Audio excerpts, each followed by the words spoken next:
Doing a little live broadcast here, and it feels good because this coming Saturday will be our final all-day movie workshop. We've had that format going since I think it was about April of 2020, after the pandemic just was getting underway. A lot of our tours and trips through the United States and over to Europe, Barcelona, those were all canceled with the pandemic. And so we began showing movies with setup and commentary during the movie, and then questions and answers and prayers, interactions at the end of the movie. So this tradition has been going on since April of 2020. We also were doing monthly online retreats in which there was a movie that was part of that as well. But all those have changed, as I mentioned in the last live broadcast, that we have some new things coming, a new paradigm. We're going to mix in a little bit of comedy skits, as well as music, worship services, and some shorter movies coming in there as we go along, starting on July 8th and 9th. The weekend of July 8th and 9th, we'll launch this new format, new paradigm. So I just wanted to come on and let you know that we have the poll out right now, so people on Facebook can vote for the themes, and then we'll collect the votes and see what comes in the top places of the poll, and then pray and ask Jesus to give us the perfect movie for going into the experience of those themes. So wanted to give you what those themes are, and then if you get a chance to go on one of the Facebook groups, including the Movie Watcher's Guide to Enlightenment Facebook group, and you want to go and vote for your themes, that will help send us in the direction of what movie we will wrap things up with on our final all-day movie workshop this Saturday. So the themes are, at this point, giving a full yes to whatever is given, letting joy and playfulness lead the way, experiencing what truly loving my brother means. Remember that error has already been corrected. Accept that Jesus has perfect faith in me. So those are our 5 themes. You can vote for them. You can vote for 1 or 2 or 3, or you can vote for all 5 if they're all 5 important to you. And we'll tally up the votes during the week and have the prayer toward the end of the week, and come out with our final all-day movie workshop. Again, it starts off with a setup of the movie, kind of leading into the major themes, and then the movie will be shown with commentary. I will commentate during the movie, and then we'll have a wrap up there, and then a slight pause and come back for some questions, answers, prayers. You can write them in when you have registered and you're present there at the movie, and I'll be able to check those out. So it's really exciting because the movies have given us, you might say, an avenue or a means of experiencing the shift in perception that A Course in Miracles is pointing toward. A lot of times people look at the title of A Course in Miracles and they see it as a course to be taken, and certainly there is a text and a workbook and a manual for teachers and a clarification of terms. And yes, it has been set up as a self-study curriculum. It's one form of the universal curriculum. We might say one version of very directly going into the experience of complete forgiveness or the atonement, accepting the correction for the belief in separation from God, which is the ego. So I would say that many course students and teachers fall into the trap of thinking that they need to study the course and intellectually understand the course before they put the course into practice. And yet, in A Course in Miracles, Jesus says this course is not a course in the play of ideas. He's really teaching us in A Course in Miracles that the theoretical system of the text is just there to help the practical application of applying the daily workbook lessons 1 through 365 for 365 days of the year. And he's basically saying it will just make the practical application more meaningful if you have a good, clear grasp of the theoretical basis for his teachings in forgiveness. And yet the metaphysics are like a trampoline. They just are there to assist you in the practical application. The theory of A Course in Miracles is just there to assist you in the practical application. It's important to realize that there is no understanding of the course intellectually. I've been traveling and teaching the course for 37 years, and I used to hear the phrase when I would travel around, I get that intellectually, and the but negates the first part of the sentence because there is no getting the course intellectually.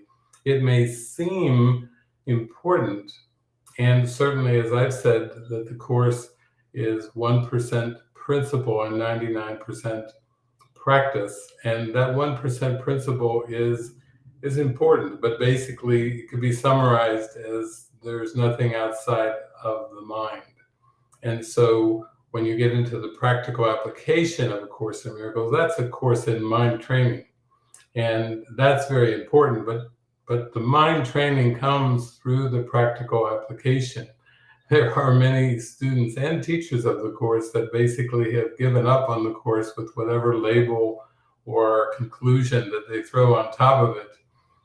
It doesn't really matter because in the end, it's all about peace of mind. It's all about having that inner peace. And unless you have that inner peace, you can dismiss the means, which are miracles, but basically you don't experience the state of mind if you dismiss the means. The means are the miracles, and the end is a direct communion with God, a direct connection with God, a direct experience of God. We could call it revelation. And the means are, you might say, in one sense, preparing the mind or getting the mind into a place of readiness for revelation readiness. So what we really go for in this is the practical application of the miracle to all events, encounters, and circumstances, to all situations. And the movies over these last 3 years or so have helped us to transfer the training. Movies are like our modern day parables. And so Jesus is very fond of using parables. He used the parables 2,000 years ago. Some of you remember some of those, the prodigal son and the many parables that Jesus uses, teaching parables, which was basically designed to meet the mind where it believed it was. It's like a way of reaching to the human condition, reaching to the sleeping mind that believes in fragmented perception, believes in persons, places, things, objects, believes in the timeline, believes in events and circumstances and so forth, and then uses all of that to bring the mind into this pristine state of I amness, which is prior to linear time. As Jesus taught, before Abraham was, I am. And a recent workbook lesson, by grace I release, and by grace I am released, it means that when you accept the gift of grace and you truly, fully give it and receive it, then you transcend learning. Until that point of the true, full giving and receiving of the gift of grace, then the mind is in a position of teaching what it would learn. And basically, it's teaching, learning all the time. It's teaching and learning based on its thoughts. It's not based on physical teaching or physical learning, like the linear time-space dream where teaching and learning are seem to be actually activities. But this is beyond activities. This is the mind teaching what it is. Basically, every moment, every second of every day, the mind is teaching itself what it believes it is. And then the purpose of the course is to undo the false ego belief system and to teach only love. As Jesus says, teach only love, for that is what you are. So these movies have been very helpful. We've done many things over the years. We've had online courses. We've done workshops. We've done retreats, for everything from weekend retreats to 6 weeks of devotional retreats, oftentimes either in Spain, in Mallorca, the island of Mallorca, or at the monastery. We've had some mystery schools. So some of the longer ones have ranged from like 4 weeks to 6 weeks of an immersion and practical application, letting go of trying to control outcomes, trying to control situations, trying to control people, trying to control the body. There's a lot of control built into the ego's complex belief system. The ego has a very complex thought system, and to really be free of it, you have to give yourself over to an immersion. So this has not been a journey of talking the talk. It's a journey of walking the talk. It's a journey of experiences. It's a journey of direct experiences. It's a beautiful opportunity to really start to feel that deep intimacy and deep love and deep connection. And the movies have helped us in that way. People have told me a lot of emotions come up during the movies. They appreciate the setup, the pauses of guidance, of instruction, of clarification. That's what the commentary typically is. And then the overall feeling at the end, after the movie and the questions and answers, is a feeling of expansiveness and connectedness. And this does not come from intellectually trying to understand A Course in Miracles. Basically, the reason that there is no consistent peace or joy from the intellectual understanding of A Course in Miracles is because intellectual understanding is an oxymoron. The intellect and the concepts of the intellect were made up by the ego, and so the spirit has to use those make-believe concepts to take the mind to a point to let them go and leap into an experience. What this is basically is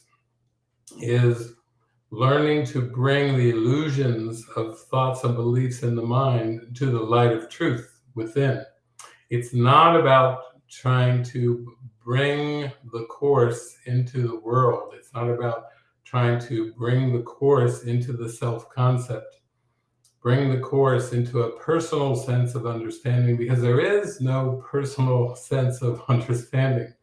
The persona is the mask, and the mask was made to cover over the experience of the Christ, of the light within. And so this is a major error, pretty much unconscious for many Course in Miracles teachers and students, of trying to bring it into the world.